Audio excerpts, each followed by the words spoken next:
నెల్లూరు జిల్లా శ్రీకాంత్ అనేవాడి పెరోలు వ్యవహారంలో కొత్త మలుపులు తిరుగుతుంది. నేను వైసీపీ వాళ్ళు కొన్ని ఇది ప్రొజెక్ట్ చేశారు కదా, ట్రూత్ బాంబు. అందులో హోంమంత్రి ఇప్పించారు కోటన్ రెడ్డిను తర్వాత ఇంకొక ఎమ్మెల్యే కలిసి లెటర్లు ఇస్తే అని.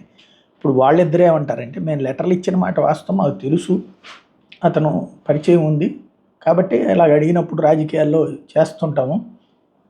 అయితే మేమిచ్చిన లెటర్లను రిజెక్ట్ చేసేశారు, దాని ఆధారంగా ఇవ్వలేదు పెరోలు. అది వ్యవహారం జూలై 16న విడుదల చేసిన ఉత్తర్వులో అబిలేలి శ్రీకాంత్ నాట్ ఎలిజిబుల్ అని తేల్చి చెప్పేశారు. ఎమ్మెల్యే లెటర్లని గవర్నమెంట్ జాయింట్ సెక్రటరీ తిరస్కరించేశారు. అయితే ఇద్దరు ఎమ్మెల్యేలు ఇచ్చినటువంటి సిఫార్సు లేఖలను జాయింట్ సెక్రటరీ తిరస్కరించినా కూడా జూలై 30వ తేదీన ఇది ఇచ్చారు. అంటే దాంతో మాకేం సంబంధం అంటున్నారు ఎమ్మెల్యే. శ్రీకాంత్కి పెరోలు ఉత్తర్వులు వెనకాల వేరెవరో ఉన్నారు, మాకేం సంబంధం లేదన్నటువంటిది ఎమ్మెల్యేలు వాళ్ళ సన్నిహితులతో చెప్పే లెక్క.